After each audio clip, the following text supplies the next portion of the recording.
Bonjour à tous, bienvenue dans ma chaîne. Moi, c'est Dorian et ensemble, nous sommes toujours dans la marche avec les SVT. Cette fois-ci, aujourd'hui, nous allons parler de la métaphase. Nous allons faire donc la différence qui existe entre la métaphase de la mitose ordinaire, la métaphase 1, donc de la méiose, et la métaphase 2 de la méiose. Alors, suivez attentivement, nous allons donc commencer. Si vous n'êtes pas encore abonné, abonnez-vous, laissez un like pour encourager l'algorithme à diffuser ces vidéos-là à plusieurs personnes, parce que c'est ainsi que nous allons traiter cette situation qui se trouve dans les écoles, parce qu'aujourd'hui, il y a des enfants qui ont parfois du mal à mieux comprendre en classe et à la maison. Avec la vidéo, l'enfant peut répéter encore et encore pour mieux comprendre. Alors, on est parti. Alors ici, nous allons commencer. Je vais d'abord mentionner ici que nous allons parler ici de la métaphase. Et là, on va parler de la métaphase 1. Et ici, nous allons parler de la métaphase 2. Donc ici, nous sommes dans la mitose ordinaire. Ici, nous sommes dans la division réductionnelle et là, nous sommes dans la division équationnelle. Alors, voilà comment ça fonctionne. Ici, déjà, le comportement des chromosomes dans la phase 2.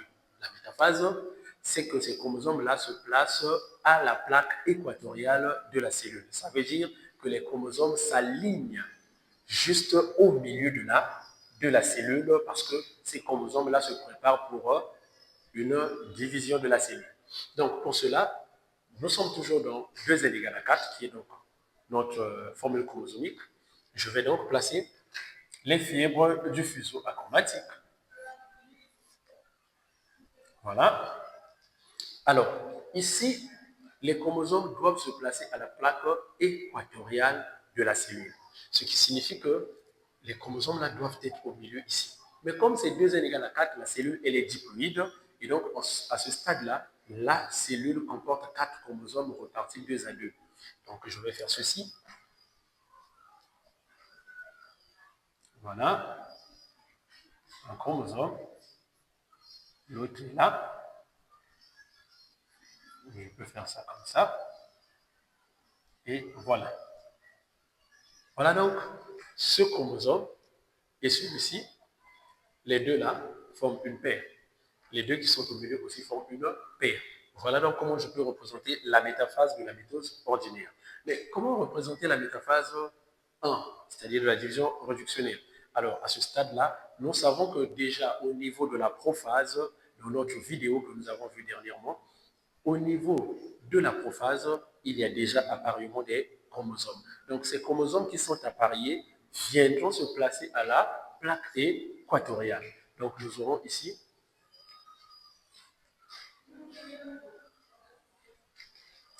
donc, ces chromosomes appariés-là viendront ici. Donc, je peux prendre l'exemple de cela. Voilà. Et ici, je peux aussi représenter ceci, comme ça. Voilà donc comment je peux représenter la métaphase 1 en ce qui concerne la division réductionnelle. Maintenant, au niveau de la métaphase 2, nous avons déjà dit que la division équationnelle se comporte de la même manière que la mitose, sauf que il y a réduction du nombre de chromosomes, c'est-à-dire la cellule ici est haploïde et non diploïde. Donc, je fais la même chose que j'ai eu à faire dans la notion de la prophase. Je vais donc faire quoi? Je vais cacher ces deux-là comme ça et je laisse les deux-là. Et donc, ce sont ces deux-là qui vont être représentés dans la métaphase 2, simplement. Donc, je fais ceci. Je peux mettre que deux fibres, ça ne dérange pas. Et donc, ici, j'aurai ceci. Et voilà. Et si vous voulez, vous pouvez ajouter les fibres au milieu, là, ça ne fait rien. Mais voilà ce que j'ai. Je me retrouve avec les deux chromosomes comme ça.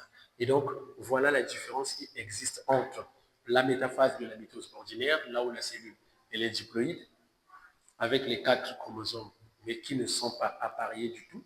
Chaque chromosome est placé sur une fibre.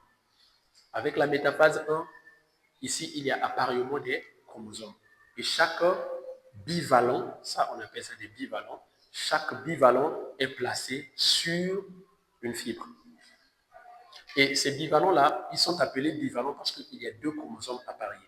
Si on tient compte des chromatides, chaque chromosome est constitué de deux chromatides. Donc ici, on se retrouve avec 4 chromatides et on va les appeler par des tétrades. Donc si on parle de tétrades, de bivalents, dites-vous que c'est ça. Et ici, la métaphase 2, c'est la division équationnelle qui se comporte de la même manière que la mitose ordinaire, sauf qu'il y a réduction du nombre de chromosomes. Donc, automatiquement, on a un chromosome par fibre. Voilà donc ce qu'il fallait que vous puissiez connaître en ce qui concerne la métaphase. Merci pour votre attention. Laissez en commentaire tout ce que vous avez comme situation et on trouvera la solution ensemble. Merci.